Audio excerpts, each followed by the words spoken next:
Y qué alegría saludarte, mi querido amigo. Qué bendición que puedas estar allí conectado, sintonizando el programa. Bienvenido a tu programa Biblia Fácil. Sí, ya comenzó el programa de estudio bíblico semanal.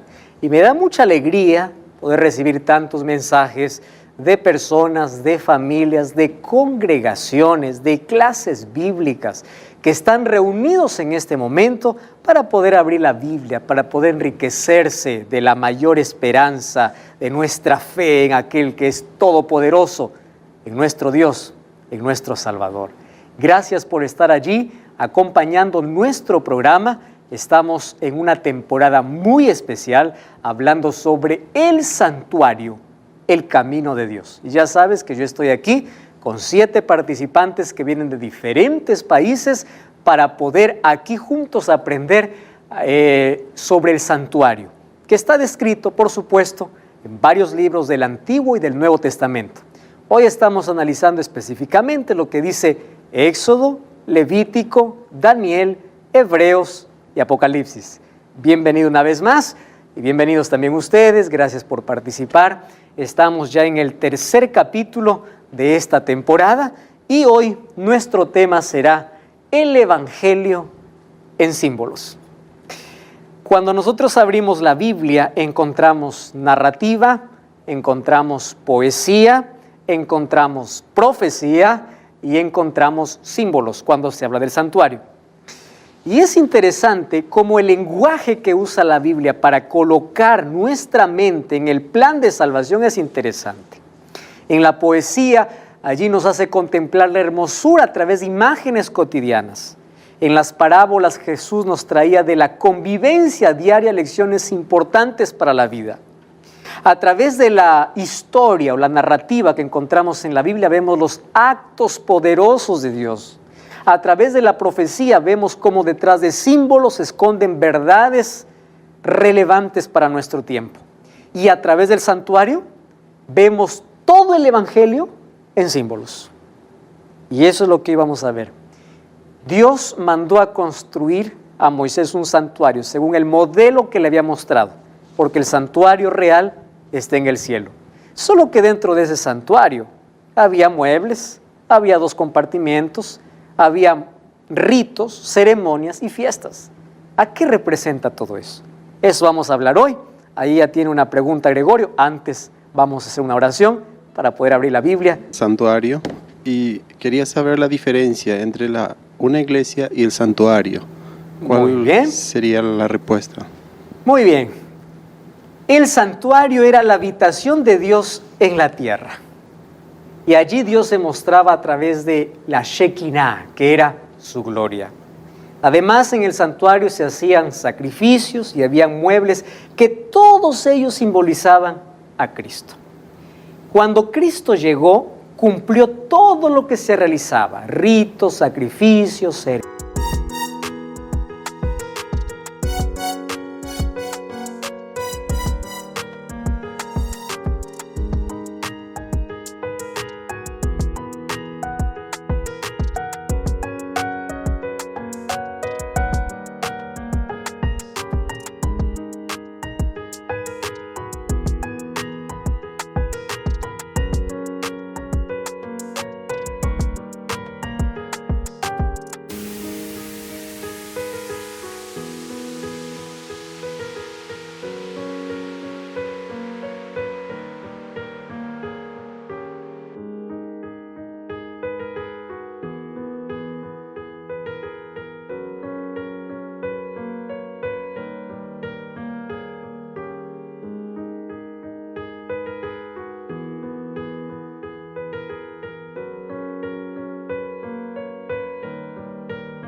Y todos los muebles del santuario que apuntaban a él.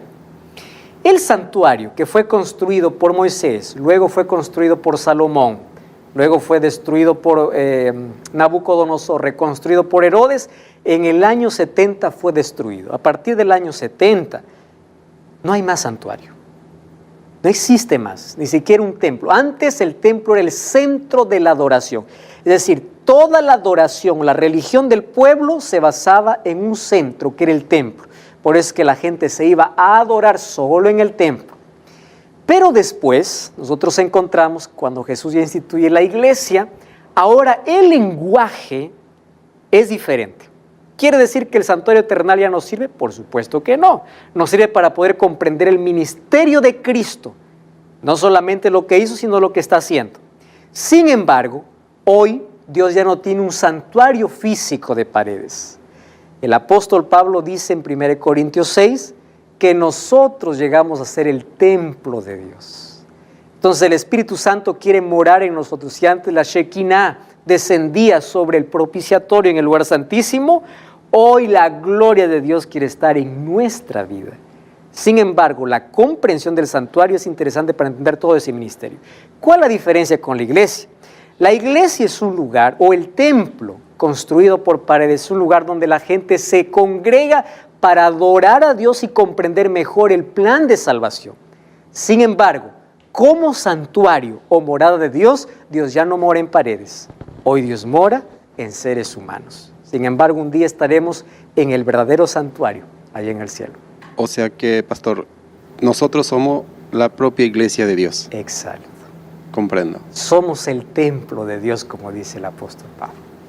Vamos a hablar hoy cómo Dios, a través de todos los símbolos y los muebles del santuario, representaba o simbolizaba a Cristo, o cómo Dios mostró el ministerio de Cristo a través de todo eso. Ahora es interesante, cuando nosotros empezamos a conocer eso, nos quedamos sorprendidos en el detalle del plan de salvación. ¿Recuerdan que Jesús estaba destinado a morir antes de la fundación del mundo? Si es que el pecado traería muerte a la humanidad. Dios colocó la solución antes del problema. Hoy vamos a ver cómo el Evangelio fue traducido en símbolos para nosotros y ahí estaba revelado todo el plan de salvación. Aquí tenemos una maqueta de lo que era el santuario. De paso, nuestro escenario nos ayuda para comprender mejor lo que era el santuario. Aquellas cortinas y postes que rodeaban el santuario eran 20 por cada lado y 10, ¿verdad? 20 de largo, 20 postes de largo y 10 postes de ancho. Todo estaba cubierto de lino. También nosotros encontramos que el santuario tenía 3 lugares. Entonces, todo israelita tenía entrada solamente hasta el atrio del santuario. Cuando traía su ofrenda, cuando ofrecía un holocausto, podía entrar solamente hasta el atrio. En el primer compartimento del santuario, que es el lugar santo, solamente podía entrar el sacerdote todos los días. Le vamos a explicar por qué entraba al lugar santo. Y el segundo compartimento, que es el lugar santísimo, solamente entraba el sumo sacerdote una vez al año para poder hacer la limpieza del santuario. ¿En qué consistía esa limpieza? Lo veremos aquí en poco. Ahora, nosotros allí encontramos que habían algunos muebles en el santuario. Por ejemplo, en el atrio tenemos 2 muebles. El altar del holocausto y allí la fuente de agua, donde el sacerdote se lavaba las manos y los pies. En el lugar santo encontramos 3 muebles. ¿Recuerdan cuáles eran? Mesa de panes de proposición. Tenemos también el candelabro y tenemos el altar de incienso. Y en el lugar santísimo había un solo mueble, que era el propiciatorio, sosteniendo el arca del pacto. ¿Qué cosa había allí? Los 10 mandamientos, estaba la vara que floreció de Aarón y un poco de maná. ¿Dónde se encontraba? En el lugar santísimo. Muy bien. ¿Cuál era el propósito de este santuario? Vamos a encontrar por lo menos algunos aquí. Primero es enseñar el plan de salvación a todas las generaciones. De generación en generación pasaba la gravedad del pecado y cómo un animal inocente moría por causa del pecador. Y ese animal inocente representaba a Cristo. Número 2, el santuario era la morada de Dios con su pueblo. ¿Recuerdan cuando Dios manda a construir a Moisés? Le dice, yo quiero morar con ustedes. Es decir, mi palacio, mi casa, ¿dónde es? Es el santuario, ¿correcto? En tercer lugar, era un lugar para depositar la ley de Dios. Así lo dice Éxodo 25:16. Cuarto lugar, a través de los sistemas de sacrificios o del sistema de sacrificios que se realizaba en el santuario, se mantendría viva la verdad. ¿Qué verdad? La verdad que todos necesitamos conocer. Hebreos 9:22 dice así: sin derramamiento de sangre no hay perdón de pecados. Miren, vamos a Hebreos capítulo 9, versículo 22. Y según la ley, casi todo es purificado con sangre. Sin derramamiento de sangre no hay remisión, no hay perdón. Entonces, la verdad que el pueblo necesitaba conocer a través de todas las generaciones es que sin sangre no hay perdón. Y esa sangre iba a ser derramada por el Mesías que todos esperaban, por el verdadero Cordero. Allí, en quinto lugar, nosotros encontramos que el pueblo entendía en el santuario que había una muerte sustitutiva, es decir, para reconciliarnos con Dios, para alcanzar el perdón de Dios, alguien tenía que morir. Si ustedes van al libro de Colosenses, capítulo 1, versículo 21, miren lo que dice: también a vosotros que erais en otro tiempo extraños y enemigos por vuestros pensamientos y vuestras malas obras, ahora ustedes se han reconciliado. ¿Por medio de qué? Versículo 22. En su cuerpo de carne, por medio de la muerte, para presentaros santos y sin mancha e irreprochables delante de Dios. ¿Cómo nos reconciliamos con Dios? Por medio de su sangre, por medio de la muerte de Cristo. Y finalmente, a través del santuario nosotros entendemos todo el evangelio a través de símbolos. Eso era el propósito del construir el santuario. Jorge. Sí, pastor, una consulta. Bueno, vemos que a través de la muerte, en este caso en representación del Cordero, ¿cierto? Y yo me quedé con la pregunta de que cómo es que teníamos los sacrificios en las mañanas y en las tardes, y por qué en este caso tendrían que personalmente también dar su ofrenda, ¿no? Excelente. Porque los sacrificios de la mañana y la tarde que eran oficiados por los sacerdotes era a favor del pueblo en su conjunto y favorecía específicamente a los pobres que no tendrían una ofrenda para traer hasta el santuario o aquellos que se encontraban distantes del santuario. ¿Correcto? En el caso de Daniel encontramos que cuando él estaba cautivo en Babilonia, él oraba con las ventanas abiertas porque él estaba pensando que a esa hora alguien estaba ofreciendo un sacrificio allá en el santuario. En cambio, la persona que tenía posibilidades de ir hasta el santuario con una ofrenda, él podía experimentar en carne propia cómo un animal inocente moría en su lugar. Por eso es que un propósito del santuario es mantener vivo en el recuerdo que sin derramamiento de sangre no hay perdón. Entonces, el pueblo, por más distante que esté, cuando veía el sacrificio de la mañana y la tarde, sabía que un cordero estaba muriendo en su lugar. ¿Correcto? Por eso que eran dos sacrificios al día, mañana y tarde, a favor de todo el pueblo. Más, cada pecador también debería llevar su ofrenda. Ahora, este santuario, el santuario ilustraba el plan de salvación. Por eso nosotros ya encontramos que Dios dio orientaciones específicas. En cuestión de salvación es Dios quien dice cómo. No soy yo, no es mi capricho, no es que yo me salvo como quiero. Las instrucciones para el santuario eran específicas. No le dejó al criterio de Moisés, dijo, bueno, Moisés, hazme alguna cosa. No, le dijo, tienes que hacerme como yo quiero. Ahora, en el santuario nosotros encontramos tres cosas: estética, belleza y creatividad. Lo mismo que encontramos en la creación. Cuando Dios termina de crear todo el mundo, encontramos las tres cosas: estética, belleza y creatividad. Ahora, ustedes saben que hay un estudio lindo, cómo se compara la creación con el santuario. Ustedes saben que desde el capítulo 25 hasta el capítulo 31, hay 7 órdenes de Dios a Moisés. Y todas estas órdenes dijo Dios. ¿Recuerdan Génesis 1? Dijo Dios sea la luz, dijo Dios. De Éxodo 25 al capítulo 31 hay 7 órdenes diciendo, dijo Dios. ¿Ustedes saben cuál es la última orden? Respecto al sábado. ¿Cuál fue lo último que Dios dijo en la creación? ¿O hizo en la creación? El sábado. Vamos a leer por lo menos la última orden. Vamos a Éxodo capítulo 31, versículo 12. Miren, es la última vez que dijo Dios, antes de inaugurar el santuario. Éxodo capítulo 31, versículo 12. Continuó hablando Jehová a Moisés y le dijo, aquí una vez más está la palabra, y le dijo Dios, hablarás a los hijos de Israel y dirás, en verdad guardaréis mis sábados, porque es señal entre mí y vosotros por vuestras generaciones, para que sepáis que yo soy Jehová que os santifico. La séptima orden de dijo Dios es respecto al sábado, igual que en la creación. Ahora, ¿saben otra cosa interesante? Vamos a leer, por ejemplo, el capítulo 39, versículo 40, cuando el santuario ya está construido. Capítulo 39, versículo 40. Miren cuando el santuario está concluido. Cuando Moisés vio la obra que le habían hecho como Jehová había mandado, ¿qué cosa hizo? Los bendijo. ¿A qué les hace recordar este versículo? Génesis 1:31, ¿qué cosa dice?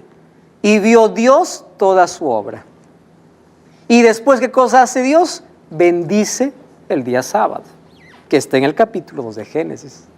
Entonces, en el santuario, como en la creación, tenemos algunos paralelos interesantes. ¿Por qué? Tanto el santuario y la creación tienen, ¿qué cosa? Belleza, estética y creatividad. Son las obras de Dios. Otra cosa, Dios dio dones especiales para construir el santuario. Ahora vamos a ver qué representaba todo esto. Amigos, aquí tenemos la representación de un altar de sacrificio. Según Levítico 4:7, este era el mueble principal para ofrecer sacrificio. Ahora, ¿para qué servía este lugar? Para tres cosas. Para colocar ofrenda, sacrificio y sustitución. ¿Por qué? Aquí se colocaba todo tipo de ofrenda, como lo vamos a ver ahora, después de esta diapositiva. Todo tipo de ofrenda. Aquí se hacía sacrificios. Y aquí el pecador experimentaba la sustitución, que otro moría en su lugar. En este altar, yo ya les expliqué en el capítulo anterior que antes de degollar el animal, ¿qué cosa hacía el pecador? Colocaba su mano sobre la cabeza del animal y confesaba sus pecados. Quiere decir que los pecados eran simbólicamente transferidos del pecador al animal inocente. ¿Quién merecía morir? El pecador, porque él pecó, él ofendió a Dios. Mas al transferir sus pecados, ahora, ¿quién lleva la culpa? El Cordero. Cuando Jesús murió en la cruz, ¿por qué murió? Porque él llevaba la culpa de toda la humanidad. Sí. Al él decir sus pecados, ¿lo hacía en voz alta o...? No. En silencio, En silencio. porque nadie más puede conocer cuáles son tus ofensas para con Dios. El pecador colocaba su mano sobre el animal, cerraba sus ojos y en secreto él confesaba sus pecados a Dios. Ni el sacerdote escuchaba tampoco. No, el sacerdote todo lo que hacía es recoger la sangre del animal y llevarlo al lugar santo. ¿Correcto? Entonces, allí moría todos los días, siempre, algún animal como sacrificio de sustitución. Ahora, ¿cuál era el único aporte del pecador? ¿Qué era lo único que aportaba? El pecado, ¿no? Y el cordero que traía. Lo único que hacía el pecador es aportar con el pecado. ¿Por qué? ¿Quién moría en su lugar? El cordero, o la oveja, o el sacrificio. El pecador no podía entrar al santuario. Entonces, todo lo que aportaba el pecador era su pecado. Porque a partir de allí había un sustituto. ¿Y qué más había? Un sacerdote. Por eso es que Jesús es nuestro sustituto muriendo en la cruz y hoy es nuestro sumo sacerdote. Dios hizo el santuario para ilustrar el plan de salvación. Entonces, lo único que aportamos es con nuestro pecado. Porque finalmente quien muere es Cristo y Él es quien intercede y nos salva. Ahora, fíjense otro detalle. A través de la muerte de los corderos, o de las ovejas, o del animal sacrificado, el pecador entendía la gravedad del pecado. Hoy nosotros pecamos y, pequé, Señor, perdóname. A veces no entendemos la gravedad del pecado. Pero ustedes saben qué significa confesar el pecado y yo mismo tengo que degollar a la oveja. yo mismo tengo que degollar aquel cordero inocente. Eso me dolía. Y eso representaba, o eso, a través de ese símbolo, Dios quería mostrar al pueblo que es verdad que hay un sustituto, pero el pecado causa tanto dolor. Causa dolor. Ahora, nosotros encontramos en Levítico, capítulo 1 al capítulo 7, diversos tipos de ofrendas. Ofrendas y sacrificios. ¿Cuál es la diferencia? Ahora vamos a ver. Por ejemplo, las ofrendas demostraban adoración y los sacrificios eran para alcanzar el perdón o también para agradecer a Dios. Las ofrendas eran más de gratitud y adoración, mientras que los sacrificios eran para alcanzar el perdón. Y aquí tengo una lección muy importante para la vida. Miren, nuestra adoración tiene base en dos cosas: en el sacrificio de Dios y en el perdón que obtenemos.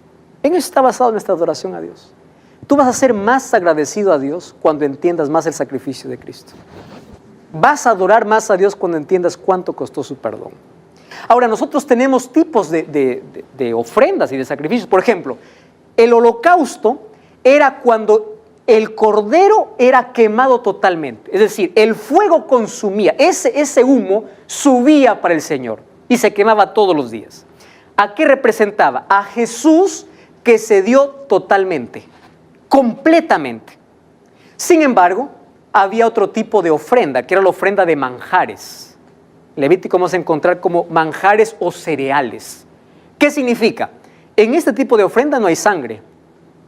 ¿Por qué? Cereales no tienen sangre. ¿Qué representa esto? Representa un sacrificio vivo. Significa que Cristo no solamente se dio en su muerte, sino también en su vida para que nosotros podamos salvarnos. Por eso es que había una ofrenda de cereales que era vivo, donde se consumía aquí en este altar. Ahora, fíjense lo que dice Romanos capítulo 12, que nosotros somos llamados a hacer sacrificios vivos delante de Dios. ¿Correcto? Una ofrenda para Dios. Había una tercera ofrenda, que era una ofrenda pacífica. Ofrenda pacífica no era para que disminuyan las guerras, no. Era en gratitud por obtener la paz y el bienestar completo que solamente Cristo puede dar. Era lo que los judíos llamaban el shalom. Shalom no es solamente paz. Shalom es bienestar en todos los aspectos de tu vida. El mayor deseo que alguien puede dar. Ahora, en esta ofrenda, ellos podían participar, ellos podían comer también. Había ofrenda por el pecado, que es lo que yo les expliqué, cuando el pecador traía el animal, sacrificaba el animal, confesaba su pecado y el pecado era transferido. Ojo, este pecado que era confesado y después el animal era degollado, ¿qué hacía el sacerdote? Tomaba la sangre de ese animal que moría y lo llevaba hacia el lugar santo. ¿Hacia dónde iba? Hacia la cortina que dividía el lugar santo y el lugar santísimo. Asperjaba la sangre allí. Y también en los cuernos que tenía el altar de incienso colocaba un poco de sangre. Entonces fíjense, el pecado pasaba del pecador ¿a dónde? Al animal. Y a través de la sangre, el pecado ¿a dónde era transferido? Al lugar santo. Es decir, dentro del santuario. Es por eso que el santuario era contaminado. Y a partir de hoy vamos a usar un lenguaje, purificación del santuario. ¿Por qué el santuario necesitaba ser purificado? Porque a lo largo del año era contaminado por los pecados que ingresaban. ¿A través de qué ingresaban? A través de la sangre. ¿Correcto? Eso es transferencia. El pecador transfiere al animal y a través de la sangre es ingresado ¿dónde? Al santuario. ¿Correcto? Por eso es que necesitaba ser purificado. Muy bien, había una ofrenda por la culpa. Cuando una persona ofendía, también tenía que dar su ofrenda. Recuerdan que, aparte de restituir, ojo, que cuán buena era esa ley, ¿no? Tú ofendes, tenías que dar una restitución. Recuerdan a Zaqueo. Zaqueo entendió muy bien esto. Zaqueo dijo, si algo he robado, no solamente dijo perdón, dijo, yo voy a restituir. Pero aparte de eso, tenían que llevar una ofrenda. ¿Para dónde? Para este altar de sacrificio. Entonces, todo este tipo de ofrendas tenían una sola lección. Una sola lección, solo de diferentes maneras. Dios explicaba que sin derramamiento de sangre no hay perdón de pecados. ¿correcto? Además, el animal tenía que ser perfecto porque era el símbolo, la representación de Cristo. Ahora, ¿para qué servía ese altar? Cuando nosotros vamos a Éxodo capítulo 30, versículos 18 al 21, encontramos la manera como es construido este altar. Sin embargo, trae dos lecciones básicas. La primera lección es la lección de pureza. Cada vez que el sacerdote quería oficiar, ¿verdad?, el sacrificio o entrar al lugar santo, tenía que lavarse las manos y los pies. Después vamos a encontrar que Jesús lava los pies de sus discípulos, haciendo una representación de que las manos y los pies son aquellos que se ensucian más fácilmente. Y también diciéndonos que Dios quiere limpiar nuestra vida por completo, ¿verdad? Esto representa la purificación o la limpieza, no solamente externa. Cuando el sacerdote lavaba sus manos y sus pies, eso le hacía recordar que él necesitaba estar limpio por fuera, pero también limpio por dentro. Eso era el propósito. Luego vamos a ver a qué representa también ese lavatorio. Allí en el lugar santo encontramos 3 muebles, ¿correcto? Vamos a recordar. ¿Cuáles eran? El altar de incienso, la mesa de la proposición y el candelabro de oro. Esos textos los textos están ahí, Éxodo 30, 1 al 10, Éxodo 25, 23 al 30, Éxodo 25, 31 al 40. Está la manera como Dios le dice, construye estos muebles, y le dio todos los detalles. Ahora, ¿a qué representaba? Vamos a ver, el altar de incienso. ¿Para qué servía el altar de incienso? Para perfumar el ambiente, es obvio. El incienso que subía perfumaba el ambiente. Ustedes se imaginan, todos los días el sacerdote entrando a asperjar sangre, la sangre tiene un olor. La manera de poder calmar todo ese olor era a través del incienso, ¿correcto? Sin embargo, ese lugar, ese altar de incienso tiene otro significado. Vamos al libro de Salmos capítulo 141, versículo 2. Miren lo que dice Salmos, capítulo 141, versículo 2. Presten atención aquí el texto. Dice así: suba mi oración delante de ti como el incienso, el don de mis manos como la ofrenda de la tarde. ¿A qué representaba ese lugar? A las oraciones del pueblo de Dios.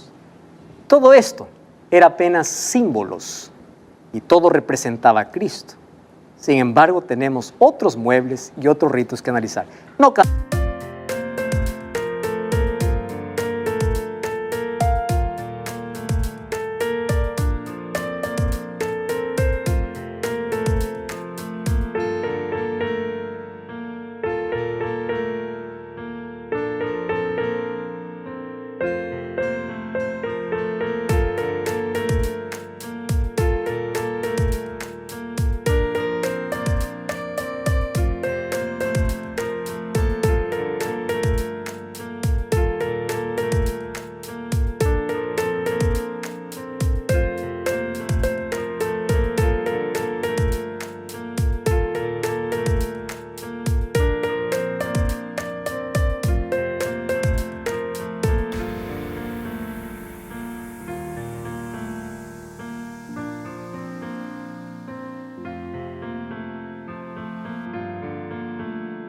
Cambies el canal, estamos de regreso. Este es Biblia Fácil.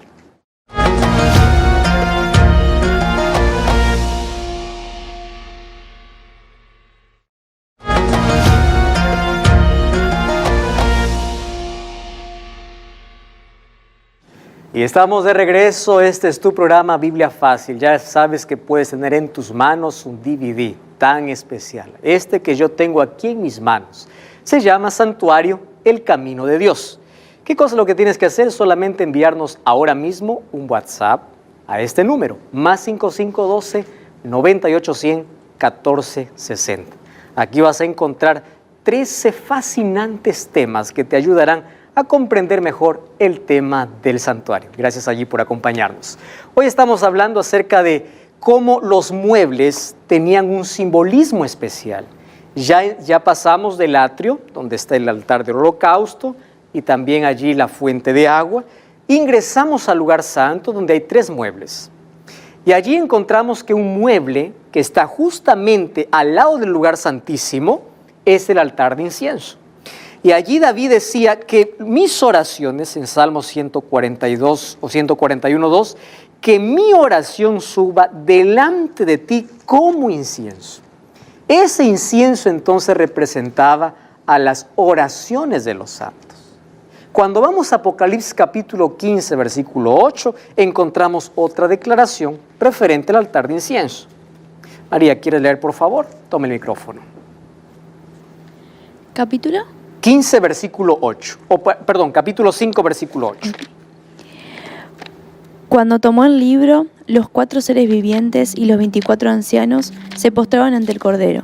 Cada uno tenía un arpa y una copa de oro llena de incienso, que son las oraciones de los santos. Muy bien. Entonces, el texto que acabamos de leer dice que allí el altar de incienso, el incienso representa las oraciones de los santos. Ahora es interesante notar, si ese mueble representaba las oraciones de los santos, ¿cómo puede también representar a Cristo? Entonces, la respuesta es simple. Si hay oración, también hay intercesión. A través del altar de incienso nosotros comprendemos que Jesús intercede siempre a nuestro favor. Cuando el sacerdote miraba el altar de incienso, también podía mirar por la fe, contemplar por la fe a Cristo intercediendo a favor del ser humano. Ahora, además tenemos la mesa del pan de la proposición. Ya explicamos que eran 12 panes representando que Dios provee para todo su pueblo. ¿Cuántas tribus eran? 12. Y ustedes saben que para poder tener el pan en ese tiempo, no era como ahora que vamos a una panadería y compramos pan. Ellos dependían de las estaciones. Y para que ellos puedan tener un pan en la mesa, literalmente era la provisión de Dios. Literalmente. Además, ese pan tiene otro simbolismo. Miren lo que dice el libro de Juan capítulo 6, versículo 35. Angie, ¿puede leer, por favor? Entonces Jesús declaró: Yo soy el pan de vida. El que viene a mí nunca tendrá hambre. El que cree en mí no tendrá sed jamás. Muy bien. ¿Qué cosa dice Jesús? Yo soy el pan. Entonces, ese pan representaba a Cristo mismo, aquel que nos alimenta de verdad. Además, nosotros tenemos el candelabro de oro. Y allí, ustedes saben que el candelabro era prendido porque no había luz dentro del santuario, por eso es que iluminaba día y noche. Sin embargo, también era un simbolismo. Ana, ¿puedes leer por favor el texto de Juan capítulo 8, versículo 12? Otra vez Jesús les dijo: Yo soy la luz del mundo. El que me sigue no andará en tinieblas, sino que tendrá la luz de la vida. Muy bien. Ya se dieron cuenta entonces que los muebles del lugar santo, ¿a quién representaba? A Cristo. Cristo el pan, Cristo la luz, Cristo intercediendo a favor de nosotros. Aquí este altar de sacrificio, la ofrenda quemada, ¿a quién representaba? A Cristo. Y vamos a ver cómo Jesús usó también esa fuente de agua. Porque recuerden que cuando Jesús vino, ¿cuál era el camino de Jesús? El santuario. ¿Qué cosa decía Salmo 73? Tu camino, ¿qué cosa es? El santuario. Y Jesús ya está explicando: yo soy la luz. Yo soy, ¿qué cosa más dice? Yo soy el pan. Jesús es el intercesor. Ahora, este mueble que está en el lugar santísimo representa el trono de Dios. Ahí estaba la ley de Dios. Y de paso, amigos, la ley de Dios es el fundamento de su gobierno. Es más, es la representación del carácter de Dios. Romanos 7:12 dice: la ley es justa, es buena y santa. El carácter de Dios, ¿cómo es? Justo, bueno y santo. Por eso Satanás siempre ataca la ley de Dios. Recuerden que la ley de Dios estaba en el lugar sagrado, en la presencia misma de Dios, en el lugar santísimo. Ahora, sobre este mueble se asperjaba solamente una vez al año. ¿Quién lo hacía? El sumo sacerdote. Cuando hacía la limpieza del santuario, era el único que podía ver el mueble del propiciatorio. Y allí asperjaba sangre también para poder purificar. Quiere decir que si allí en el propiciatorio estaba la ley de Dios, representa dos cosas de Dios, que es el carácter de Dios: su justicia y su amor. Su justicia basada en la ley y su amor en el perdón que ofrece. Todo el plan de salvación estaba explicado en el santuario. Nosotros vemos que era el palacio de Dios, era la morada de Dios. Tantos detalles tuvo ese santuario. Ahora, acompáñenme por favor a ver esta imagen. Aquí está el santuario en una maqueta, entre líneas. Aquí tenemos entonces el atrio, el lugar santo y el lugar santísimo. ¿Estamos de acuerdo? Aquí están los tres lugares. Ustedes saben que aquí hay cortinas que divide del atrio al lugar santo al lugar santísimo. ¿Qué cosa falta aquí? Los muebles. Vamos a colocar los muebles. Muy bien. Aquí tenemos el altar de bronce, la fuente de agua, candelabro, y tenemos la mesa de panes, el altar de incienso y el altar de pacto. Esta era la manera como estaban ubicados los muebles en el santuario. En este orden, aquí no está en ese orden, ¿correcto? Cuando uno va al santuario, primero estaba el altar, luego estaba la fuente de agua. Para este lado estaban los panes, la mesa con panes, para este lado el candelabro, para este lado estaba el altar de incienso y luego le seguía el arca o el propiciatorio que estaba en el lugar santísimo. Eso era la ubicación. Ahora, miren cómo Dios es tan detallista. Si ustedes unen con una línea, ¿saben qué cosa va a dar? Una cruz. Exactamente por donde pasaban todos los muebles del santuario. Una cruz. Y ahí está, comenzando por un altar, la fuente de agua, mesa de proposición, candelabro, altar de incienso y el arca del pacto. El sacrificio de Cristo. Dios es tan minucioso y detallista para explicar su plan, que hasta en el santuario Él dibujó lo que Él iba a hacer. Alguien también dio una explicación muy interesante. Aquí en el santuario se experimenta en el atrio la justificación, porque para ser justificado, ¿qué cosa hay que hacer? Hay que aceptar el sacrificio de Jesús, y este lavatorio significa el bautismo. Y una vez que tú ya has pasado por el atrio, entras al lugar santo, que es la santificación. Tú tienes que comer del pan, hacer de Jesús tu luz y orar siempre. ¿Correcto? Eso es la vida de santificación. Para que un día entres al lugar santísimo, que es glorificación, donde está la misma presencia de Dios, sin pecado, en el cielo. También está ilustrado ¿dónde? En el santuario. Ahora, el santuario era el centro de la vida de Israel. Si ustedes se dan cuenta, todo el pueblo estaba alrededor del santuario y todas las puertas de las carpas estaban en dirección ¿a dónde? Al santuario. Lo primero que veía un israelita al despertar, ¿qué cosa era? Santuario. ¿Acaso Jesús no dijo, busca primero el reino de Dios? ¿Dónde estaba ese principio? En el santuario. Mira primero el santuario. Ahora, fíjense una cosa. El santuario era el centro de la vida. No era una religión, ya una vez al mes, una vez a la semana. No. La vida del israelita giraba alrededor del santuario, toda su vida. Como nuestra vida debe girar alrededor de Cristo, ¿verdad? Ahora, es interesante que en el santuario nosotros encontramos a Dios como el mayor maestro de la historia. Porque Dios trata de enseñar y de dejar sus lecciones claras usando los 5 sentidos. Por eso a esto llamamos lecciones multisensoriales. ¿Ustedes recuerdan qué usa Satanás para llevarnos al pecado? Sentidos. ¿Y qué usa Dios para enseñarnos las mayores lecciones de salvación? Sentidos. Ustedes van a encontrar que en el santuario se usan los 5 sentidos. Miren, ve, se usa el tacto, porque el pecador tocaba al animal. Tacto. Se usa el oído, porque cuando el sacerdote salía pronunciaba bendiciones y cuando había fiestas se tocaba trompetas. ¿Qué sentido? Oído. Se usa la vista por los muebles. Los muebles era un mensaje, era una predicación.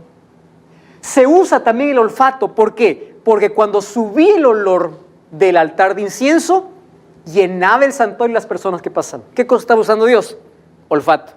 se usa el gusto porque algunos sacrificios ellos podían comer. ¿Recuerdan la Pascua? Ellos podían comer. Dios usaba los 5 sentidos. Qué extraordinario. Un maestro usando todos los sentidos para enseñar el plan de salvación. Ahora fíjense, Jesús es nuestro sacerdote. Ahora, incluso el sacerdote representaba a Cristo. ¿Por qué? Porque la función del sacerdote se basaba en 3 cosas. Número 1, mediación, sustitución e intercesión. Ahora les explico. Mediación, porque Él era el que estaba entre el pecador y Dios. Sustitución, porque el pecador no podía entrar hasta el lugar santo. ¿Quién entraba? El sacerdote. ¿Correcto? Y intercesión, porque Él todos los días, prendiendo el altar de incienso, intercedía ¿por quién? Por el pueblo. Esto es lo que Jesús hizo. Ahora fíjense una cosa. Cuando vamos a Hebreos capítulo 8, versículo 14, encontramos que el verdadero sumo sacerdote es Cristo. Vamos a Hebreos capítulo 4, versículo 14. Hebreos 4, 14. ¿Alguien tiene el texto? ¿Quiere leer? Angie, por favor. Siendo que tenemos un gran sumo sacerdote que entró en el cielo, a Jesús, el Hijo de Dios, retengamos la fe que profesamos. Ahora fíjense, voy a leer el capítulo 8, versículo 1. Ahora el punto principal de lo que venimos diciendo es que tenemos un tal sumo sacerdote que se sentó a la diestra del trono de la majestad de los cielos. En Jesús nosotros tenemos entonces mediación, porque Él intercede por nosotros. Él es el mediador entre Dios y el hombre. Número 2, Él es el sustituto porque Él murió. Y número 3, Él es el intercesor. Todo lo que el sacerdote hacía tipificaba ¿a quién? A Cristo. ¿Correcto? Ahora, ¿qué servicios había en el santuario? Ustedes saben que los corderos sacrificados y el sacerdocio terrenal, todo apuntaba ¿a quién? Al ministerio de Cristo. Todo lo que se hacía acá, el foco estaba en Jesucristo. Pero en el santuario se hacían por lo menos 2 tipos de servicio. Servicio diario y servicio anual. ¿Correcto? Y esos 2 tipos de servicios se hacían en diferentes lugares. El servicio diario, ¿dónde se hacía? En el lugar santo. Y el servicio anual, ¿dónde se hacía? En el lugar santísimo. Una sola vez al año. Ahora, ¿en qué consistía el servicio diario? En las ofrendas por el pecado. Yo les expliqué los tipos de ofrendas que traían para el altar. Y además, en el servicio diario, ¿en qué consistía? En que el sacerdote mañana y tarde ofrecía un holocausto para el Señor a favor del pueblo. Muy bien, entonces había un animal para cada tipo de pecado. La sangre era llevada y era asperjada allí adentro, entre la cortina que divide el lugar santo y el lugar santísimo. Por eso es que el santuario era contaminado. Entonces, el pecador y el sacerdote contemplaba por la fe el sacrificio de Cristo. Vamos a analizar detalle en qué consistía el servicio diario.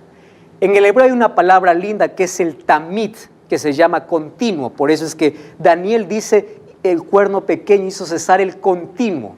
Cuando hablo del continuo, está hablando del sacrificio diario. ¿Por qué continuo? Porque no había un solo día que no se dejaba de hacer. Eso enseñaba la dependencia diaria del sacrificio de Cristo. Todos los días recordaban cuál era su condición y quién era su Salvador. ¿Correcto? Ahora, recordemos que hasta los corderos eran providenciados por el santuario. Habían también ofrendas de incienso. El sacerdote, cuando quemaba el incienso, miraba por la fe el propiciatorio, y es por la sangre y por el incienso que los pecadores eran aproximados a Dios. Entonces, en el servicio diario había 2 cosas.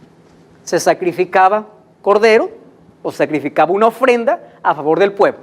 ¿Qué más hacía el sacerdote? Iba hasta el incensario y allí intercedía a favor de todo el pueblo. Esto era el servicio diario, continuo. Sin embargo, una vez al año había un servicio anual. Eso está en el libro de Levítico capítulo 16, lo vamos a ver con más detalles, ahí vamos a leer el texto. Y ahí vamos a encontrar que este día era especial. Era el día de la purificación del santuario, pero también era un día de juicio. Todo el pueblo se congregaba alrededor del santuario y tenía que estar limpio y todos sus pecados tenían que ser confesados a Dios, porque si no, morían.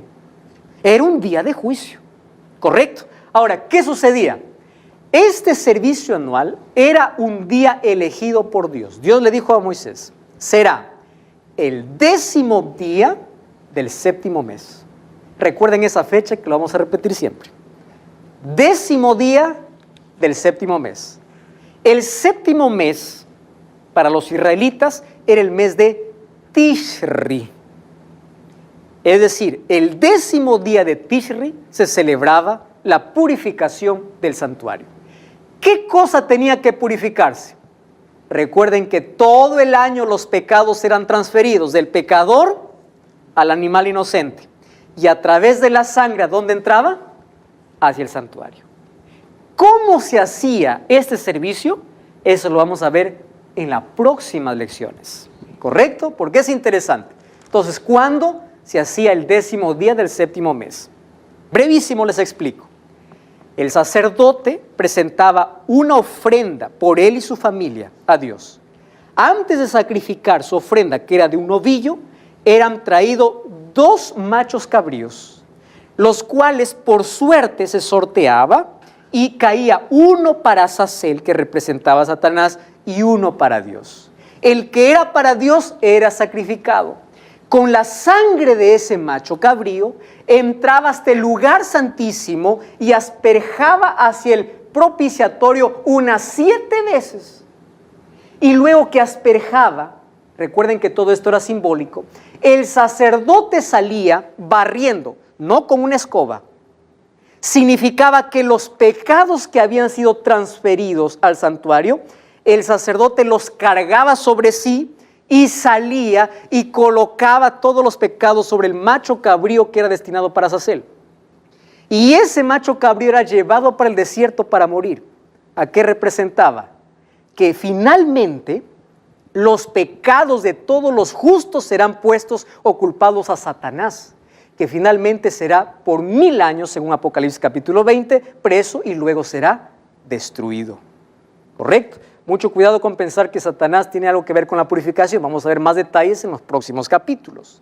Sin embargo, esto ilustraba el plan de salvación no solo hasta el sacrificio de Cristo, incluso hasta la segunda venida y la destrucción de Satanás. Entonces, a través de los sacrificios hay un mensaje de salvación. A través de los símbolos y rituales podemos ver por fe el sacrificio de Cristo. Por eso es que Juan, cuando vio a Jesús, ¿qué cosa dijo? Este es el Cordero de Dios que quita